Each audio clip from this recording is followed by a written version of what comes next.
Bulldozers knock down stone walls. Economies rise and fall. But one thing that remains untouched, even from the rain and the rust, is the heart of the community.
Hi, my name is Gina Moore Davis.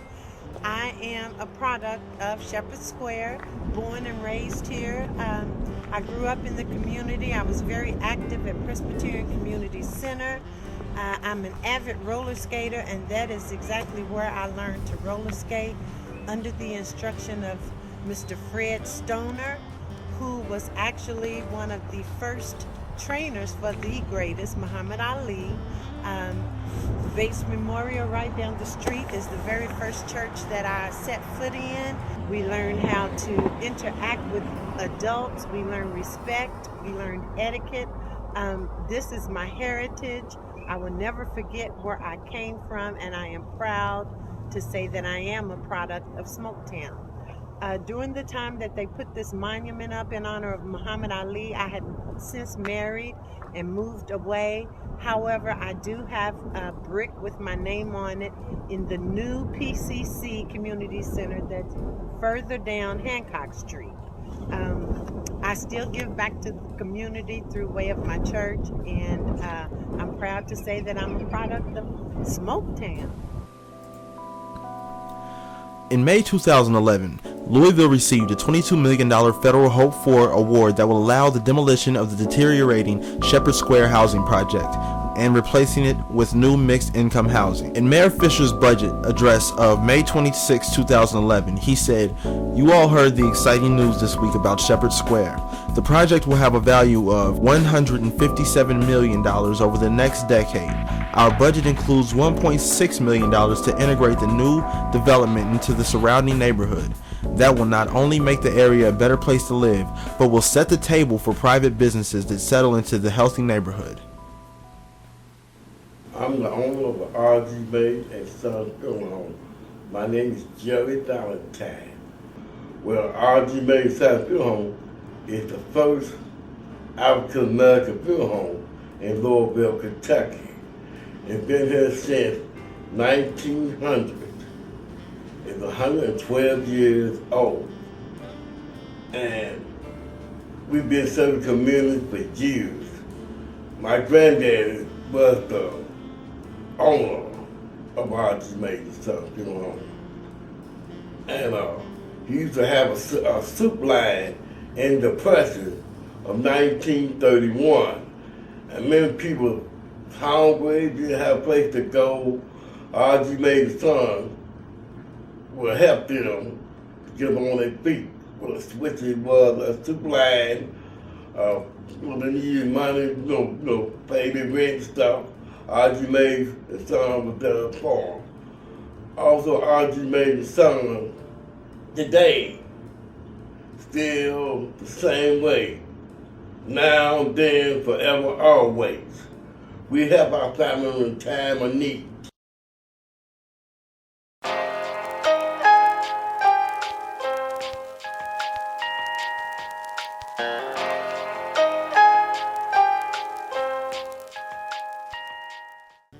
Hi, I'm Ed Hamilton, and a sculptor here in the Phoenix Hill neighborhood at 543 South Shelby Street. Zephyr came into my life during that period of time, you know, and over the period of time I've seen what she was doing for the community. I mean, you know, the woman was a saint. And I saw what she did for the community. She was always cooking for people, taking care of people, driving people someplace. You know, she was kin to the Mazes funeral home over there. She used to do the cosmetics and little embalming and stuff from time to time.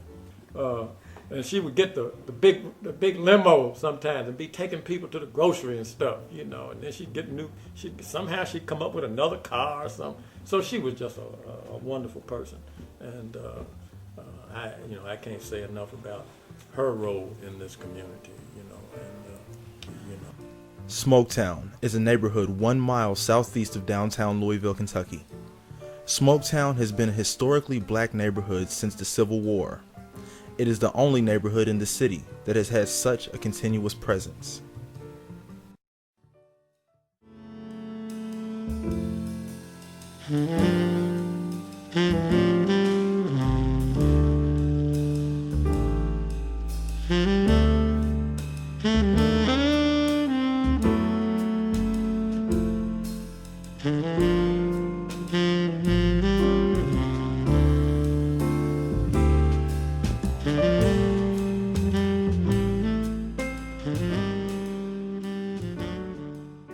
We found that they wanted to do a commemorative sculpture over in the Smoketown area, over in by the Presbyterian Community Center.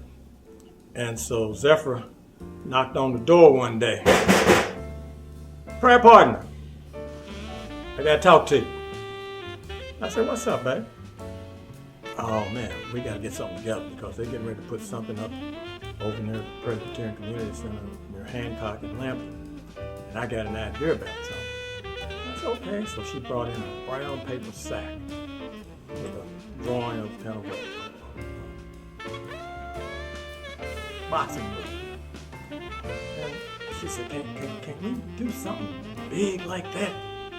And I said, "Zeph, I don't know, baby. You know, I'm tied up, busy, but well, let's see what we can come up with." So I said, leave me that bag, and I'll call you when I come up with something." Well, she left the bag, and she said, "Please hurry, because we don't have much time, because they've already almost decided on something over there." I said, "Okay, baby." So what happened was I started drawing, and all of a sudden it dawned on me how we could make a monument with the boxing glove image to honor not only the Smoketown area, but Fred Stoner's role where he had the gym, because that was a very powerful place for youngsters back in the day to come and get character building, you know. And so that kind of what we tried to represent. Well, meanwhile, I came up with a sketch, and this was the small sketch model that I did. And so I called Zephyr, and I said, "Zephyr, you better get over here, baby. I got something for you. Come on, baby." She came over and looked and said, "Oh, God bless us." So we got to present this to the committee that was over in the auditorium at the Presbyterian Community Center. So we got over there, and what was happening was someone had already come up with a concept based on what I would call a large oval or round trellis kind of thing that they wanted to grow over a period of time. Ivy or whatever would grow on it, and people would come out and sit, and when the sun would come around and for shade.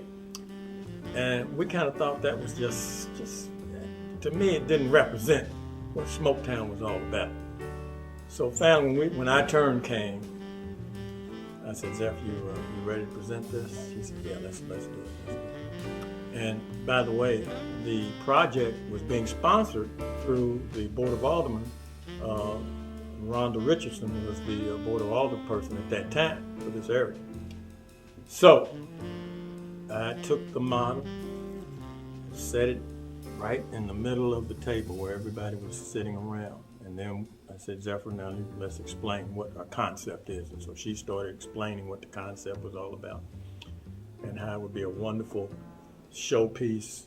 And what they were looking for also was something distinctive that would, when you come off of Broadway to Hancock, that you would be able to see this thing, because that's when they blocked off Hancock, see?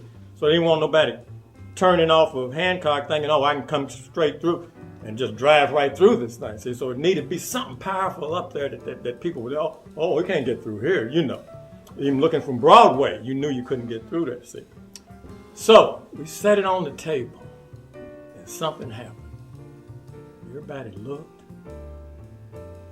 We could hear a few murmurs around the table. Yeah, that's nice. Yeah, no. But then, that's nice. Yeah, no. But then a young man from the community bent down on the end of the conference table and got eye level with this model. And he said, you know, that looks like the heart of the community. Bam! It was over then, buddy. So it was cast in stone at that point, and everybody said, yeah, that's it. That's what we want. So we had to go out and figure out now. I walked out the room with Zephyr. I said, Zephyr, how we gonna make this? But lo and behold, God bless Rhonda Richardson.